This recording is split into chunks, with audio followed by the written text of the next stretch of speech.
Hey everyone, welcome to Coats and Stilettos.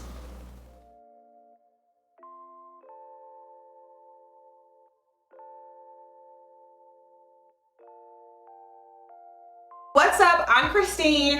For those of you who are new to my channel, welcome. And for those of you who are not so new, I am so sorry. I have been gone for months on months. It is working up to a year, but I have a very good reason: residency. So on this video, I just want to catch you guys up on what my life has been like, what residency has been like, how it is, working in a hospital with Corona going around, and what's to come. All right, so let's get to the video. So, as some of you may know who are frequent comers to my channel, I just recently graduated from medical school. Not recently, but last year I graduated from medical school. I started residency July 2019 and July 1st, and that's the day my life changed. So since then, I have been working pretty hard, trying to be the best physician I can possibly be.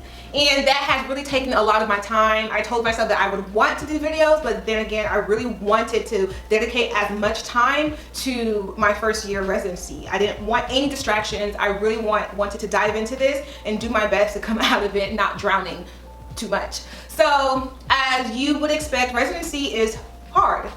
It was as hard as I thought it would be. However, it's doable. And just like from college to medical school, there is a significant difference in terms of the learning curve. Well, from medical school to a practicing physician, the learning curve is steep. And a lot of the times, a lot of first year residents or interns will find themselves questioning their skills, questioning their knowledge, and questioning whether or not they actually made the right decision, because I know I went through that period, specifically the first 3 months of residency, where I just felt as if I could not do anything right. And that was a big humbling experience for me. So coming into residency, being at a top 10 internal medicine program where everyone around you is just as smart, if not smarter than you, or is just as hardworking, and it's not that everyone is in competition with each other. That is something that I definitely feared going to a really competitive program, is that I feared that there would be competition amongst residents. And what I came to realize, which was so refreshing, is that no one is in competition with each other.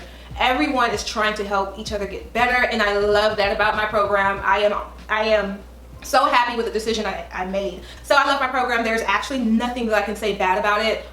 The best thing, in my opinion, is the fact that we get free food every single every lunch on Monday to Friday. Saturdays and Sunday not so much, but then we do have stipend to just kind of get lunch from the cafeteria. So the quickest way to my heart is food, period. And so the fact that the program provides us food is honestly relieving in a way, because I don't have to go home and think about what am I going to make for myself for lunch, because that is literally one of the hardest things to do every day. So that's one thing that I don't have to worry about while I'm in residency, and that really helps.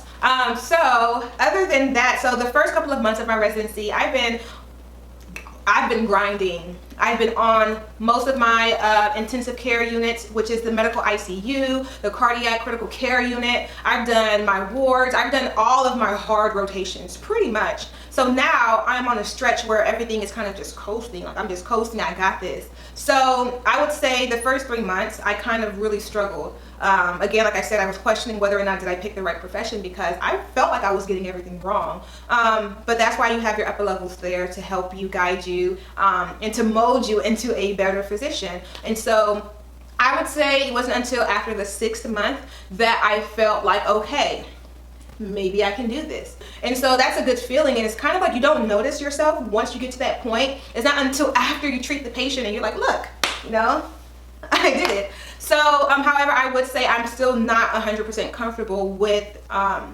everything. There are certain things that I'm more so comfortable with, but then there are other things that I'm not so comfortable with. And that's kind of expected, because with internal medicine, you have to know a lot. There's so much that you have to learn. As of now, I would say that I'm a little bit more comfortable, but what is kind of nerve-wracking for me is that in a couple of months, I will now become an upper level, and I will be managing a team full of medical students and interns. And so that's something that I'm really afraid of, in a way. Well, not afraid, but kind of nervous about, because I don't want to get anything wrong. Because I know how much I relied on my upper level. I know how many questions I asked, and I know how helpful that they were. I'm just afraid of not being as helpful, but I know with time also I will get better. Just like being an intern took time, I know being an upper level and a leader of a team is going to take me time. So I know now not to let myself down or beat up on myself because if I don't get it the first day or the first month. I know with time I will get better at it. So that's something I'm looking forward to in the next 4 months.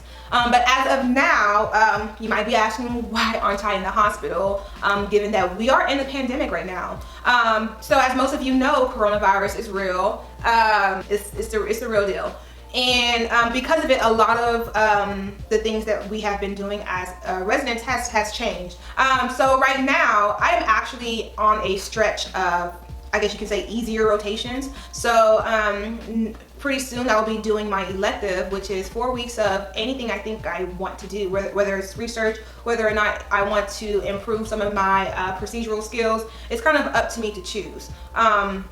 And then after that, I have vacation.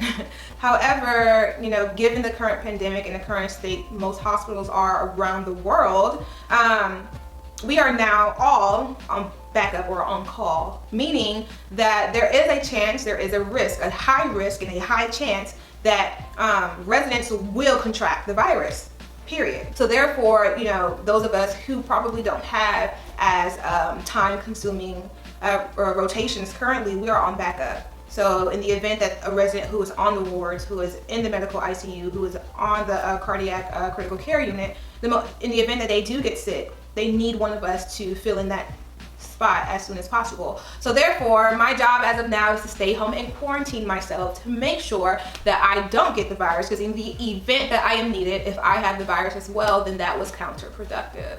So that's pretty much what's going on. However, I'm using my time wisely. I'm using this time to study because coronavirus, granted, it is a virus that we know about, but this is a novel, a new type of coronavirus, and it's not something that has been studied as extensively in the past. So just because you leave medical school and you're done with learning or studying doesn't mean that there isn't going to be a new disease that you have to learn and have to know.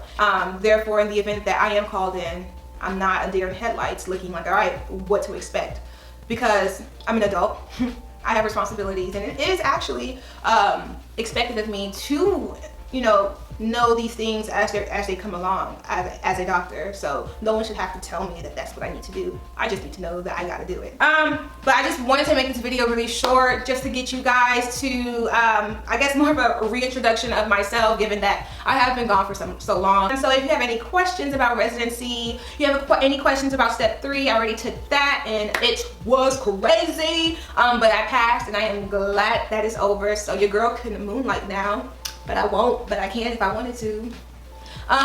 So yeah, if you have any questions, you can DM me on my Instagram right there, or you can leave me a comment on the comment box down below. And hopefully I can see you guys pretty soon. I'm not gonna, promise any time periods, because you know how things go. Other than that, catch you guys on the flip side.